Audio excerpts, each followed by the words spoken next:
Andrew, question for you, bro. So you mentioned traditional women. Yeah. Where do you find them nowadays? Where do you find these women, bro? Firstly, you find a traditional woman because you have to make a traditional woman. You can't find a woman. You have to make a woman. You have to teach her and guide her. She has to learn from you. She has to grow from you. So you need to find a woman early enough in her career path of running around dating men before her to do anything detrimental to her psyche where she cannot absorb the lessons which you want to preach upon her. A good woman makes her man feel braver. She inspires him. She makes him want to work hard. Good women are extremely powerful forces of nature, as are good men. And I think the first thing you need to do is be the best version of yourself. And if enough people do that, then society will be fixed. But the truth is, as a man, if you have a good woman can be the best thing about your life and your greatest source of strength. And if you have a woman can make or break a man's life. Same job, same house, same car, same dog, same sofa, same bed. Different reality. Yeah. Bro, different reality. And even worse, you'll notice this the most when you have a girl who flips, who was cool, and now she ain't. And you're like, everything was good. Now you're upset. What? Over what? And you'll see. But a woman can make or break a man's life. To answer the question we asked earlier, if you're at home and it's Valentine's Day and you're sad, etc., good.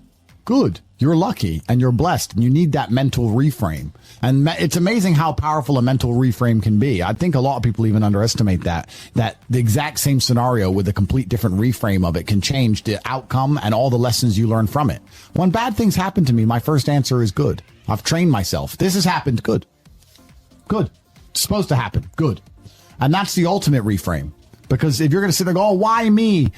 You got to do it yourself. You need all these bad things to happen to you, and you have to use them as fuel.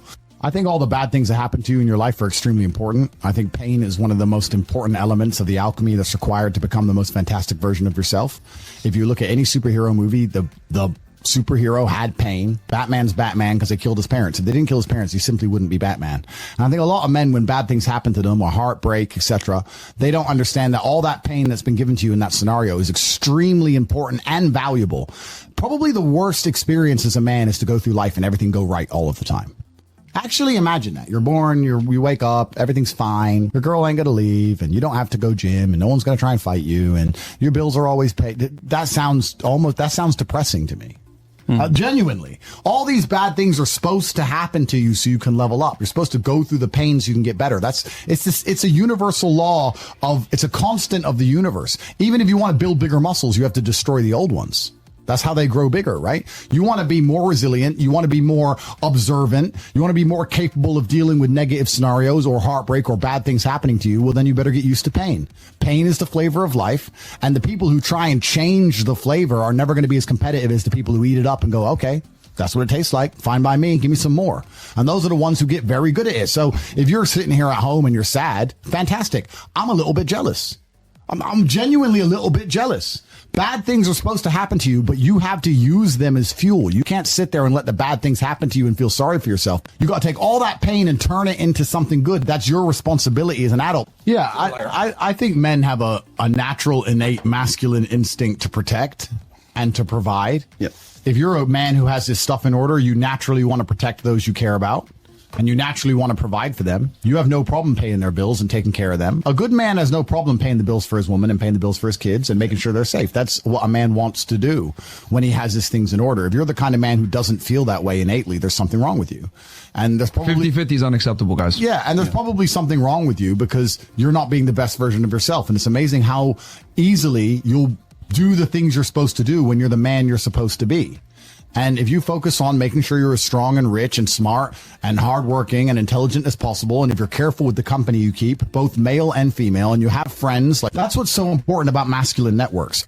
So if you're the good person around the right people, you're going to end up affecting everyone around you. You can't go through the world without leaving a ripple effect. And that's why you have to be your best version of yourself. And that ripple effect is going to be vast and it's going to be continuous into space time. And you don't know how the butterfly effect works. You don't know about you being a nice, courteous person, holding that door open that one time, how that can affect someone's life in such a positive way, or smiling at someone when they do something nice to you, or helping someone who needs help. You can be a genuinely good person, but to do that, you need to be a man of capability. And you need to understand that the whole world can be fixed if men and people get their act in order.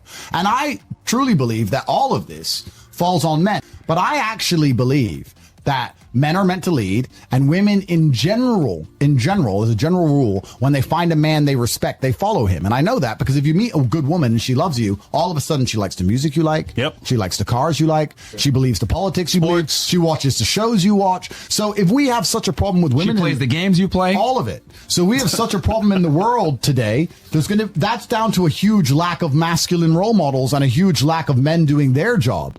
Because as much as we laugh and clown on women, etc., if you're a man who has his stuff in order, you're going to find a woman who's loyal to you. And they do exist. It's all about taking accountability as a person, blaming yourself for absolutely everything so that you have power over the situation, because you have no power if you blame the world. If you blame women for everything, you have no control. Yeah. If you blame yourself, you have control over the situation. And I think that if men get their act together, you'll be surprised how that will expand out towards society, and how not only your life gets better, but the life of everyone you care about, everyone you meet, everyone you interact with, their lives get better by extension. And that's what we need to fix society. I think that the universe or God or whoever you want to call it, I think they know what they're doing. You're going to get exactly what you deserve in this life. And if you don't have the things you want, quite often you don't actually deserve them. And if you start acting in a way where you do deserve them, you'll be surprised how quickly and easily they appear. You'll see. And a lot of you are sloppy and lazy, and you don't care to look back and realize where you've been sloppy or lazy, or realize where you've made mistakes. And then you're not understanding why your life is constant blunders and bluffs. Well, that's because you keep making mistakes. But if we look at it in a more universal and as a more meta point, I love that the world is hyper competitive. And when you're extremely successful, you do. I love the fact that women only want to date men with lots of money, because I have lots of money. And I love the fact that women want to date men with good bodies who are strong, because I'm strong. It's fantastic. I would actually be devastated if women changed their minds, because I like it being that competitive, because I like to win, and I have no problem with the competition. I have no problem with war. If you're going to sit and go, women shouldn't think this way, what you're actually doing, and you may not realize you're doing this, but you're speaking to the universe and saying, I can't win, so I want to change the rules of the game. Good point. I think you should apply a completely different mindset. If women sit there and say, I want this, this, this, this, and this, I am never offended by that, because I sit there and go, yep. Okay. All right. Text me then. I'm winning. So I'm winning. So I think you should look at these things as a man. How can you, as a man, take absolute self-accountability? Yep. You can blame her, you can blame women, we can blame society, all those things. That's true. But the best thing you can do is sit there and go, well, let me make sure I don't fall into any category where I can be disqualified. Yeah. And then you don't have to worry about any of these things. And the best thing about being a man, in fact, the only good thing about being a man, because being a man is much harder than being a woman. You're born with no value. You don't matter. Your life is hard. The only good thing about being a man is that it's a harder version of the game of life. It's a more difficult version of consciousness. And if you play a harder video game, you get a higher score. If you're a top tier male, it's the best possible experience. There are dudes out there who are jealous of chicks, because chicks get attention, because they're like, those girls get to go here, these girls get to go there. But if you were at our level and getting to do it as a man, not as a chick, as a man, it's better. It's much better. It's always going to be better. Yeah. So we have the best possible chance to live the best possible life. All you have to do is be man enough to get your stuff in order. And this is something that's really true about the world. And I say this all the time. People often say it's okay to fail if you try your best. But I will argue, if you try your best, you will never fail. If you try your best, you will not actually fail. If you get up every day and do what you're supposed to do. I've never seen a person get up every day, eat right, hit the gym twice a day, every day, eat properly, sleep as much as they're supposed to, their supplements are in order, doing their absolute best, who was not in good shape. I've never seen it. It's literally physically impossible. Yeah. So you either want it or you don't. And it's the same with absolutely everything else. A lot of people go, I've been trying. If you were really trying for the amount of time you've said you've been trying, you wouldn't still be in the position you're in. And that's the truth. When you're truly trying your best, people often ask me, they say, well, if women love money, why are they with these guys or these broke guys, or why are they with this guy who's trying to come up? I think if you're actually really trying your best in your life and you're doing your very best to build a life, even if you don't have it yet, I think people can smell it. Not just women. Men. Ambition. People can smell the they can see their life's in order. Something's right. You can call it magic. You can call it energy. Is loud. You can call it something. Potential is very loud. And it's kind of amazing that guys will sit and they'll go, what do I do about this girl? How do I get this girl? And they'll send super chats. How do I get this girl? How do I get that girl? If you actually just do the things you know you're supposed to be doing and get your life in order, you'd be amazed how quickly it all falls together. It's like everything else. In chess, good moves come from good positions. Boxing, you land a good punch because you're standing in the right place at the right time. You do the right things. The rest of it's actually pretty easy. And as bad as this world is and as difficult as women are and feminism and all these things, I promise you, if you're acting the way a man should act with honor, integrity, you're hardworking, you're perspicacious, and you have perseverance, and you do all the things you're supposed to do, you're going to find a loyal woman who adores you. You're going to find it. You can be in the worst. You can be in Miami, rare. Ratchet City, but you'll find a girl who's obsessed with you if you're doing all the things you're supposed to do. Even if you're not a millionaire yet, but if you're doing the things you're supposed to do. It's kind of beautiful how God will give that to you if you finally get your act together. If you're working hard, training hard, showing you're brave, showing that you're not afraid. This is some of the things that I think people don't understand as well. We talk about emotionality in men and how women find it unattractive. And I actually agree by and large, if you cry in front of your chick, to a degree, she'll lose respect for you. But it depends why, and there's always nuance and scenarios where that changes. If you're crying out of frustration or crying like a girl because you can't fix something, then I think she'll lose a lot of respect for you. But if you're sitting there furious with tears running down your face because you're about to go kill the man who hurt her, she ain't going to lose respect for you. That's different. So again, even a lot of the other arguments, a lot of the things we talk about emotionality in men or all these things or crying, etc. It ties back to the basic premise. I'll tell you now, I would argue with all my money and all my status and all of my physical attributes and how handsome I am. And all, if a woman felt like she wasn't safe with me, like I would allow something to happen to her and I wouldn't do anything about it, she'd leave. Sooner or later, she'd leave. And she might leave me for the thug who would kill a dude who looked at her wrong. And maybe he's too far the other way. But they crave that safety. There's no light without dark. And if you want a woman to truly respect you, she needs to rely on you for everything.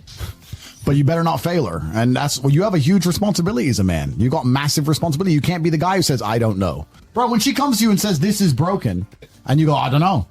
She's going to look at you like, what? Who are you? Even if you don't know, you got to find someone who does know and pay the price and get it fixed. That's your job as a man. And you just start saying, I'll just tell her I love her all the time. Everyone on Instagram tells her they love her. And eventually she'll check one of their profiles and he's got a nicer car than you and he's better looking than you. And it's just a slow ticking time bomb. And we can apply this to relationships and everything else. You don't own anything. Everything is rented.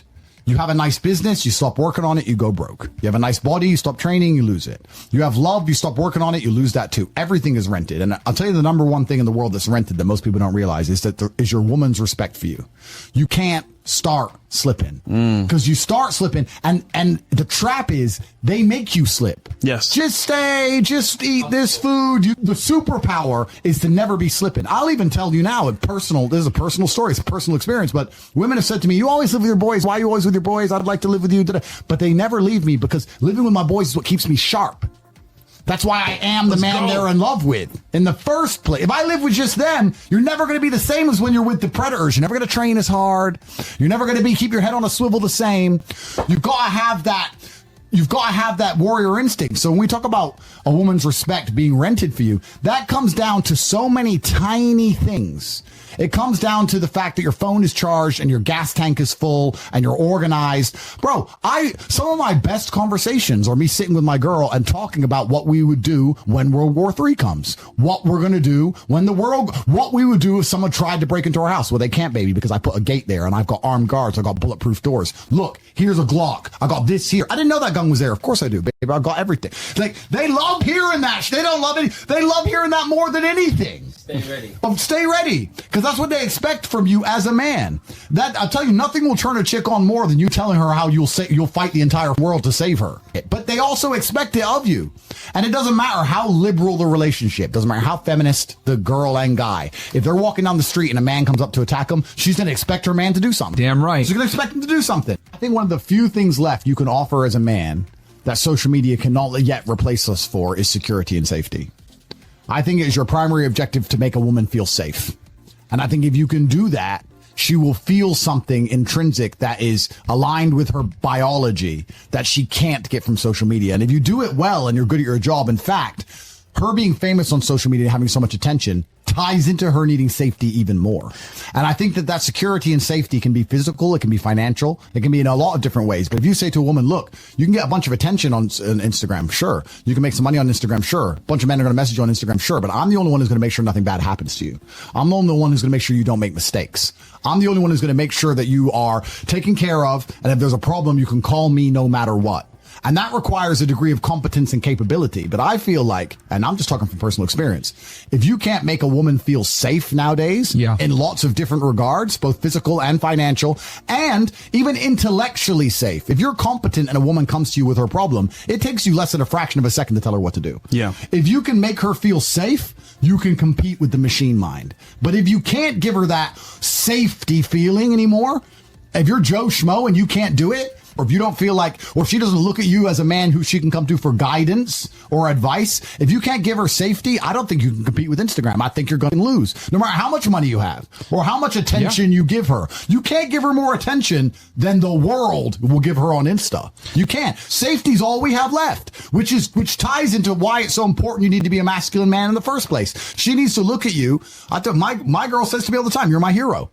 You're like a hero. You're like a superhero. You're like the heroes. I know nobody can touch me if because you stop them." Like, you have to give that feeling of safety now. You do. Otherwise, I don't think you could compete. So then you have to sit down as a man and go, okay, I have this woman. I really love her. She has this Instagram page. She's getting money, attention, validation, all these things from there. I want to make her feel safe. How do I do that without coming across like a controlling weirdo? Well, she needs to truly respect me and allow me to have enough guidance and enough control over her life for her to feel as safer as a person, for her to respect me as a man and respect my competence. But I feel like striving to give your woman safety is now more important than ever.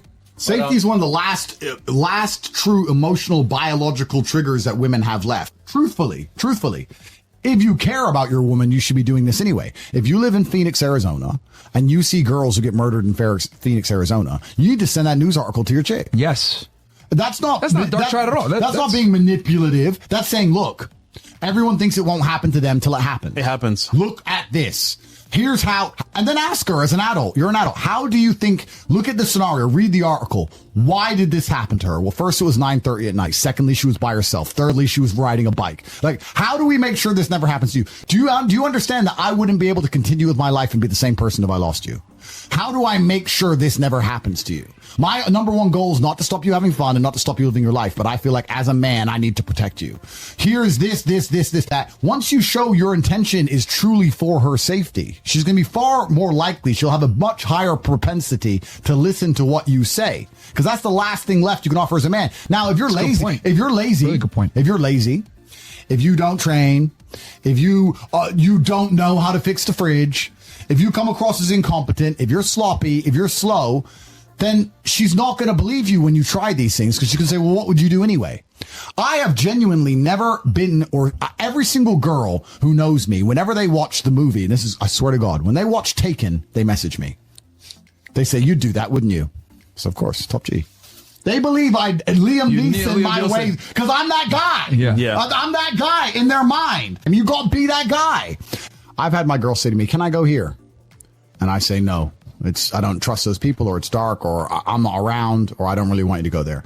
And she'll say, I'm so glad you said no. And I'll say, what do you mean? She goes, I don't know. I'm just glad you said no. I feel safer. I feel happier that you won't even let me go. Yeah. You can't get your girl to listen. If I tell her not to go, she's more happy I won't let her. And that's kind of where, I guess also, if we go further down the rabbit hole, you can also apply this to other things. If you say to a girl, don't go to the club, why?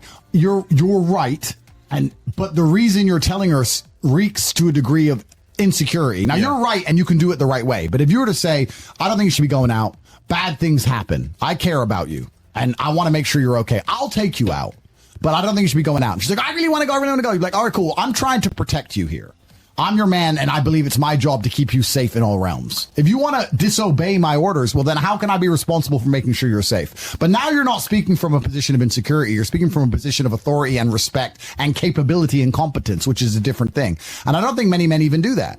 I'll say to my women, be home before dark. They can be 28 years old. And I'll be like, well, it's dark at 6. Yep, I want you home before dark. Bad things happen in the world. I want you home because I love you.